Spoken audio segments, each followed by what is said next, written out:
Sí. Bueno, vamos a ver qué pasa en las próximas horas. Son las primeras noticias que llegaron, que la capital está ya prácticamente en manos de los rebeldes, que Gaddafi estaba resistiendo, utilizando la convocatoria a sus seguidores a defenderlo, pero que todo parece indicar que hay un final para esta situación de Gaddafi.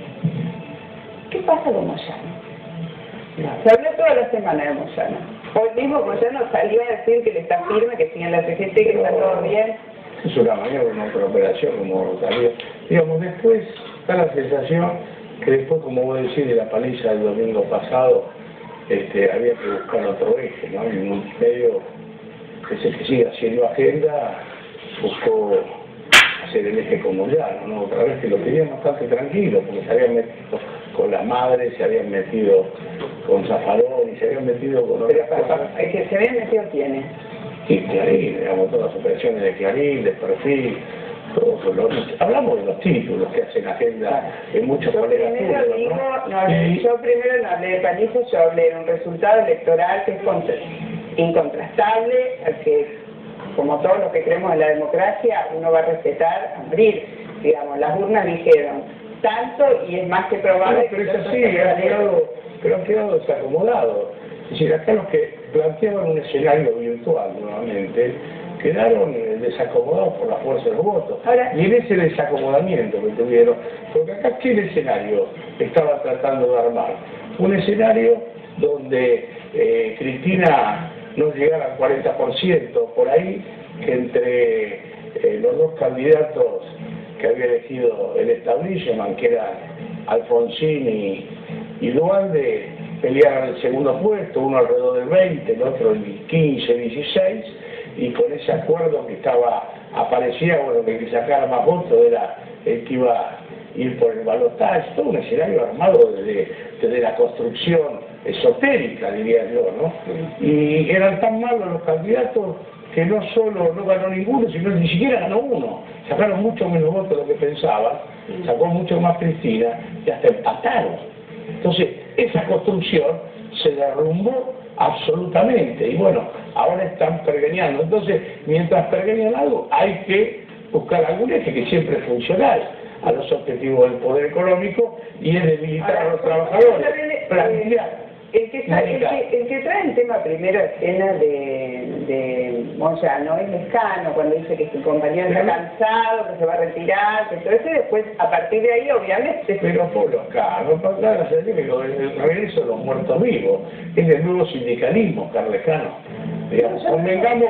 Fíjate dónde salió la versión inicial. Fue armada por una operación de prensa, que un dicho de Lescano no mueve el amperímetro en el mundo sindical, salvo que se quiera armar una cosa menos, que es armar una operación política y mediática. Con eso hacer un titular, catástrofe, como ya no ha tenido tanto, no nos vamos a sorprender, pero bueno, hay que decirle ese multimedio que viene persistentemente hace, yo diría, 15, 16 años, desde que Moyano aparece como el líder del MTA, ya empezó a ser castigado, ¿no? Entonces, que son los trabajadores los que eligen a sus líderes, ¿no? Y está fresca, en el sentido de los trabajadores, la concentración que ojalá uno de esos que habla pudiera hacer la del 29 de abril. Hoy Moyano, una de las últimas declaraciones que hubo de Moyano, él habla también, culpa a los medios de comunicación de esta situación de la que se habló toda la semana. Es una catástrofe. Pero además, ¿por qué se habla esta semana?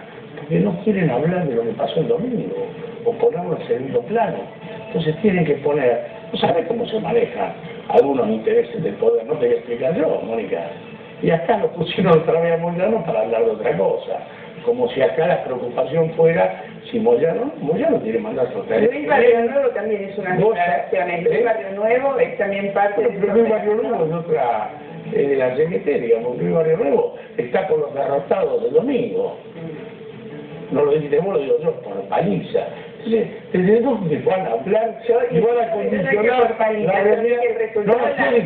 Yo lo dije por paliza. Lo que digo, ¿de dónde van a hablar todos esos que es el regreso de los muertos vivos, no?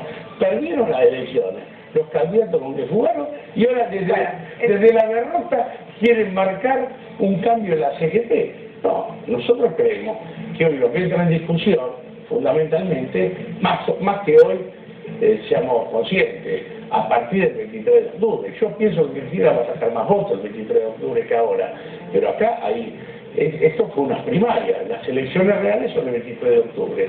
Bueno, a partir del 23 de octubre entra en discusión cómo se profundiza el modelo nacional y popular. Bueno, y ese es el debate que está entre los trabajadores. Ahora, todas las personas que me nombraste, uno no se las imagina profundizando el modelo a favor de los trabajadores, ¿no? Cuesta mucho, no es una renovación. Y fíjate que se da justo en un momento donde por primera vez, que hoy anunció el ministro de Trabajo, que va a ser antes de fin de mes, vamos a ir al Consejo del Salario con una postura unificada, la CGT y la CTA, ¿no? Donde hay un avance hacia la unidad de los trabajadores y algunos intereses que se ve que les duele esta unidad, salen a instalar otros ejes en la casa. ¿Cuánto van a pedir? 2.600 públicos, ¿no? 2.600. Bueno, ¿qué representación parlamentaria va a tener el movimiento de los trabajadores, la CGT, en el nuevo Parlamento? A ver, estamos hablando de una especulación. El 23 se revalidan o no los números del 14 y eventualmente se amplían o bajan un poco. ¿Qué estiman que van a tener como representación en el nuevo Parlamento? Bueno, por los candidatos que hay, va a mantener la representación que tuvo hasta ahora, ¿no? Para nosotros, obviamente, ya lo hemos dicho en su momento, es pequeña, pero como yo digo siempre, si los legisladores que entran en esta instancia, que es necesario que recupere la mayoría, porque la oposición está planteando como un operativo caos. ¿Qué pasa si el gobierno recupera la mayoría? Tenemos un año y medio con la oposición en la mayoría. Puede ser algo, por eso también hice una referencia al comienzo, que haya un sector de oposición y que sea claro quién es y que expresa no es malo para nadie, al contrario, pero bueno, es dinámico. El dominio parlamentario que han tenido no fue bueno para el Parlamento argentino, fue vergonzoso. La mayoría de las medidas que tomó, obviamente no. Pero ¿sabes por qué? Pero coincide conmigo que es saludable que haya una oposición y que se activa el Parlamento. Pero eso no es culpa del gobierno, pero es una oposición seria. Y digo, al contrario, es necesario para la democracia. Pero acá, ¿por qué era esperable esto? Porque por un lado hay un proyecto de país claro, que uno podía estar a favor, en contra, uno podía decir estoy de acuerdo con esto, no de acuerdo con esto, pero estaba claro. Lo que se hace en Argentina en 2003 a la fecha está muy claro, y evidentemente está muy claro para el pueblo. Y después, la oposición, en lugar de decir lo que iba a hacer con la Argentina, de explicitar un modelo, para muchos sabemos cuál es ese modelo porque ya han gobernado la Argentina en las últimas décadas, que el volver a ese pasado no lo pueden decir. Entonces pasan por lugares comunes, por crítica, sin elaborar cuál es el proyecto alternativo del país que se plantea. Y esto creo que el pueblo argentino lo vio bien, y por eso era lo mismo votar por uno, por otro, se libanizó, se dispersó la oposición, porque evidentemente la diferencia clara que estaba es que hay un proyecto y del otro lado no apareció un proyecto claro. Yo creo que si aparece un proyecto claro, el resultado va a ser que va a haber una acumulación de la oposición. Si alguno dice lo que va a hacer y no sigue la tesis la histórica tesis de Riojano, que decía si digo lo que voy a hacer no me vota nadie, si de la vuelta a otro pasado político, entonces va a acumular, pero también va a acumular más la presidenta de la Nación. ¿Por qué? Por el sentido de que va a quedar claro cuáles son los modelos y van a decir yo con esto no voy. Mato, en las últimas horas se lo escuchó a Pablo Moyano hablar del INDEC y bueno, es uno de los que más expectativas ciertas tiene entrar en la Cámara. Facundo, discúlpeme, el más chico de los Moyanos. Hablar del INDEC y hacer referencia a una cierta duda en relación a los números que el INDEC arroja en relación al índice de precios, muy especialmente en los productos de la canasta básica. Moyano también en algún momento marcó diferencias con el INDEC cuando habló del precio de la góndola y de que la CGT tiene en cuenta eso a la hora de hacer las evaluaciones salariales. Yo siempre he hablado con vos. Para mí lo que hay que discutir es si hay condiciones para que haya remarcación de precios en Argentina. Yo te digo, desde el mismo momento en que vos ves una misma cadena de supermercados, digamos, marca los precios del mismo producto diferente, acuerdo del barrio donde está en venta, donde está el local, está demostrando que aparentemente los precios no valen las cosas no valen por sí mismos, su precio, sino por la capacidad de compra que tiene el pueblo argentino. Y como ha crecido la capacidad de compra, ha crecido la posibilidad de consumo, ¿viste? Hay, como siempre, puede haber empresarios o comerciantes responsables que respeten un criterio de rentabilidad, o otros inescrupulosos, y además, si son formadores de precios peor, que quieren sacar ventaja sobre el interés de la mayoría, ¿no? Lo que puso en duda Facundo fue el registro que el INDEC hace de esos números.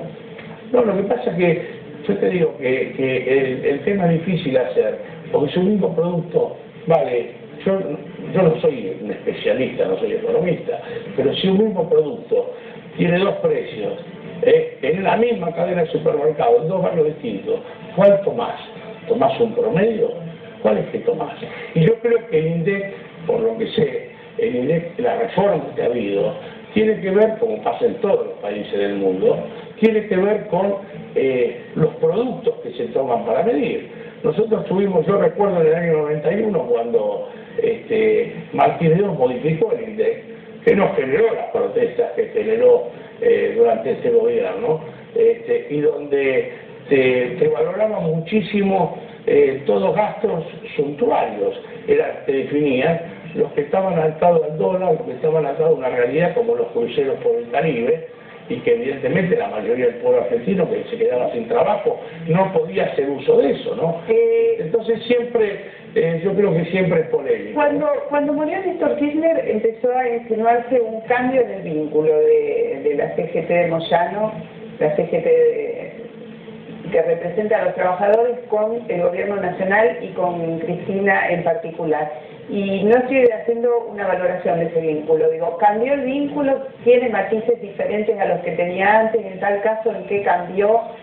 Porque me parece que todas esas versiones, operación o no mediática, podemos hacer o no un lugar a esa versión, pero también tienen un contexto que hace posible la aparición de esas versiones.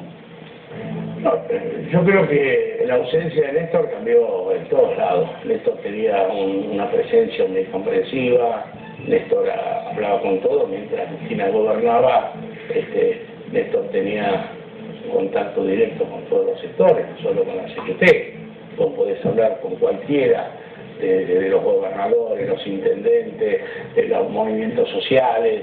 Es decir, la ausencia de Néstor se extraña tremendamente, ¿no? Por lo que es espacios de debate político, como debe tener, digamos, cualquier movimiento, y más cuando está gobernando la patria. Pero yo creo que no, porque nosotros nada más, fue público que nosotros impulsamos a Amado Bugú como referente político acá en la ciudad de Buenos Aires, cuando terminó siendo vicepresidente de la Nación, ¿no?